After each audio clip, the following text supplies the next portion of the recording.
Hey there, cats and kitties. I am the Blues Man, Johnny Blues, and this video topic was suggested to me by friend and fellow YouTuber Labyrinth35 in answer to my recent brief review of The Amazing Spider-Man II. And basically what we're going to be talking about today is which is my preference, either the Raimi Spider-Man trilogy or these two Mark Webb films. And I'm not going to be going entirely in-depth. I basically made a couple of cue cards with notations on it, and I'm going to go down the list of the notations of things I either liked or disliked in either of the franchises, and kind of culminate by the end to say which I feel is the better for me personally. Now, that's the one thing I want to emphasize. This is my own personal reaction and thoughts of these two particular franchises to do with Spider-Man, the Web Slinger, of course. And, you're free to like or dislike or agree or disagree with any of the points that I'm going to be making and such like that. Whatever is your preference, that's your business, nobody else's. If you want to share that in the comments below by the time I'm done with this particular video, that's awesome. I always love hearing from you guys. And so, yeah, let's jump right in. Because they came out chronologically first, I'm going to be talking about the Raimi films first, of course. And one of the big-time things I liked in the first Spider-Man film, one of the things that still stands out to this day as being memorable to me, was Willem Dafoe's Norman Osborn as well as Green Goblin. Even though some people have taken issue with his particular costume as the Goblin, I still thought it looked pretty cool in a almost harkening back to what I've heard people reference it as a Power Rangers-esque costume, or Power Rangers villain, put it that way. And but I still thought it was cool, and I thought what made it cool was Willem Dafoe's performance. I really bought into his mind being broken, becoming broken, and madness taking him over. It was kind of almost a cartoony, comic book movie way of harkening back to Alfred Hitchcock's Psycho. When I heard that high-pitched voice screaming Norman, that's what I thought of. I thought of Anthony Perkins in Psycho, and I liked that. I liked having that mental association. So that's one of the big-time things I remember about that first Spider-Man movie. One of the things I have to say as far as that I never really got a good vibe from, I never really felt the Mary Jane, Peter vibe beyond probably in the first film, that upside-down kiss in the rain-soaked alleyway, that kind of thing. That, for me, was the pinnacle moment between those two characters, and everything after that was downhill from there. I never bought that there was any genuine romantic interest in Peter Parker for MJ. I never, bought the relationship, their rapport. I never bought them getting into each other or liking each other, even being remotely friendly with each other. Just, there was a really disingenuous feeling between those two. It felt more like I was watching a movie than a realistic pairing, a realistic coupling, that kind of thing. And it's a shame because that particular scene, that upside-down kiss scene, that's the thing everybody goes back to, and so it makes me wonder if I'm alone in that, as far as feeling that was where we saw the most genuine sort of representation of any kind of romantic flair between them. That's just the way it was for me. I was never particularly thrilled with the casting of Peter Parker and MJ, if I'm completely honest. Tobey Maguire, I think he did good for what he did, what he brought to the table, but I don't know, it was just an actor playing a role as far as I was concerned watching those films. Same, if not even more so, with Kirsten Dunst, who played, of course, Mary Jane. I don't know. There was never a warmth to their characters. There was never any relatability to me to their characters. Everything was much more cinematic and cartoony and comic booky, a lot less, relatable, put it that way. And especially playing off each other, I couldn't imagine how these two people could have or want anything to do with each other.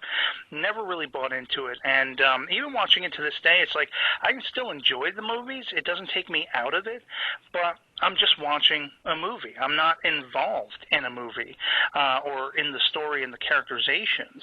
Now, one thing I did like that I thought they did relatively well, maybe not as good as, well, I'll get to that, but one of the aspects I really liked in the Raimi movies was the sort of friendship between Peter and Harry Osborn. I thought that's as close to a genuine relationship between two people you could get in those films.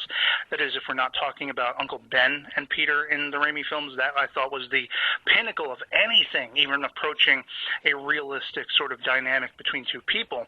But the friendship between Peter and Harry, I thought, was one of the better parts of the Raimi trilogy, all the way through it, really. And but I do have to say, once again, even though I'm giving them brownie points for that particular dynamic, once you added MJ into that and tried to, fluff it up into some sort of love triangle and the disingenuous being sorry, Harry was feeling sorry for Peter. Oh, well, you didn't make your move, buddy, and I made my move. It just, again, I felt like I was watching a teeny bopper melodrama. It didn't feel genuine to me. It just felt like going through the motions. I've seen all of this on Smallville for 11 years, and that kind of ruined what they had, going between Peter and Harry for me personally. Spider-Man 2, getting on to Spider-Man 2, I have to say this is the peak.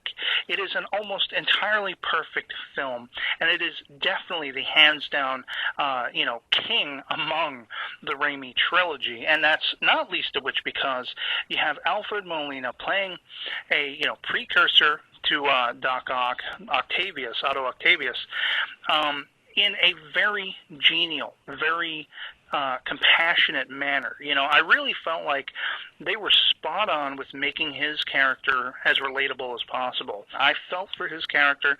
I felt for him and his wife. I felt the rapport between he and Peter and his trying to give Peter advice in the romance department and everything. And the tragedy of his losing his wife, losing control of his experimentations and becoming a villain. I was not rooting for the villain necessarily, but I was compelled by the villain because I really felt the transition. I really felt the tragedy of this change in tide for this particular character.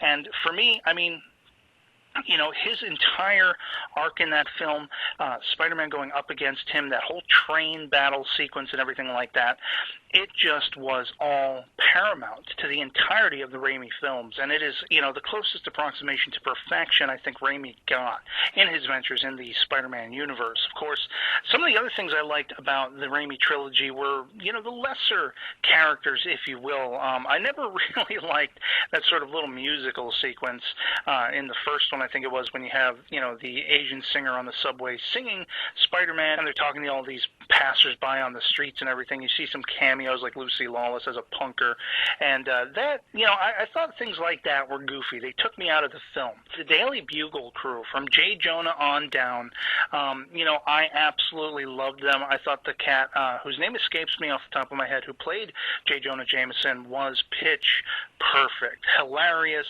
threatening, just over the top in all the right ways, not all the wrong ways. And so I absolutely loved and got a big time kick out of that kind of stuff.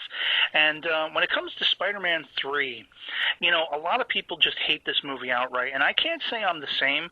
I have issues with it, definitely, but I still really enjoyed it for what it was. I could have completely done without the reworking of, how Uncle Ben died and all of that. I think they were following a little too closely to the movie trilogy rules as purported in Scream, where you have to, by the third one, completely rework the story you thought you knew and all that kind of stuff. Really highly unnecessary, I thought. But what I did love was Sandman in that movie. This was another villain that I really truly felt for and felt a connection to and a relatability to. And I was just really moved and compelled by his unfolding story, not least of which also because his powers were much more something Peter had never encountered before and were very dangerous. He does not defeat, in a sense, Sandman by the end. He kind of gets to his conscience, but he can't defeat Sandman, and that's a very compelling way to end that particular, battle going on between them. Whereas Venom, I really, just sadly, it fell flat for me. I really did not particularly care for Topher Grace's performance, and especially eventually change over into Venom and everything like that. It just, once again, going back to that, I felt like I was watching a movie. I felt like I was watching entertainment. I wasn't watching something that I could get invested in. And I always had to laugh at the irony in that I used to purport, if Tobey Maguire ever left the role, if they wanted an actor who kind of sort of looked like him to take over the role of Spider-Man, you could get Topher Grace, and here we have them pitted against each other, and it was just, instead of Topher Grace, it was more a disgrace. I'm sorry. I really didn't feel it. You could feel, as had been reported after the fact, that Venom was just shoehorned in and entirely unnecessary to the film. But I did, conversely to that, you also had the whole unfolding aspect of Harry's becoming the successor Goblin and all this stuff. That I actually much enjoyed. I much enjoyed the personal fisticuffs going on between he and Peter and everything, and how there was a personal nature to that whole conflict. I think that's what drew me into that, even though there were still aspects of that even that were a little too over the top. Some of the fighting sequences weren't necessarily rendered in their CG form as good as could have possibly been, but I was much more compelled by that than I was seeing Venom in that film at all whatsoever. And, cutting back to that whole Peter MJ thing, by the end, happily ever after, well, good for them. I didn't buy it. I still didn't buy it. Through 3 movies, I wasn't, buying it or feeling any relatability or feeling like they were meant to be together or anything like that. I really despised the entire emo Peter, the dancing Peter Swoon's the Raimi equivalent of Gwen Stacy's thing. I thought that entire sequence was, in a word, horrid. If we could ever find a copy of this movie released where we could cut out all of that, excise, and omit in its entirety the Peter goes emo, he dances out of the fashion shop getting new outfits, and his swooning and dancing with Gwen in front of MJ at that little diner, whatever it is. If we could just be rid of all of that, I think that movie, even with Venom, even with keeping Venom in tow, would have been a hell of a lot better of a watch and a hell of a lot more interesting and stuff like that.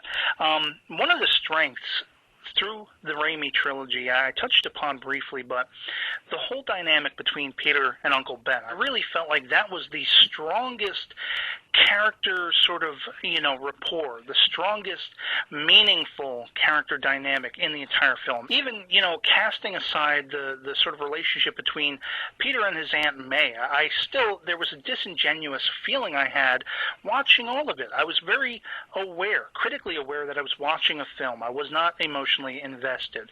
But with that particular dynamic between Uncle Ben and Peter, that was where you had the strongest level of connectivity for me personally. I was emotionally invested in.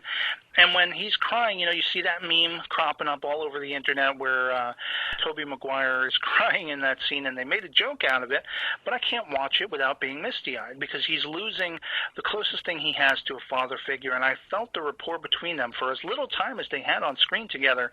You felt that. And even though I didn't like the reworking of Uncle Ben's death by the third film, calling back on that reminded me of how that made me feel. And so I guess you could say the drive Peter had to a point in wanting to go after Sandman and everything, I felt there was a legitimacy to that because of that particular rapport. And one final thing I'll say for the moment about the Raimi films that is a definitive plus over the Mark Webb films is that Bruce Campbell was in them.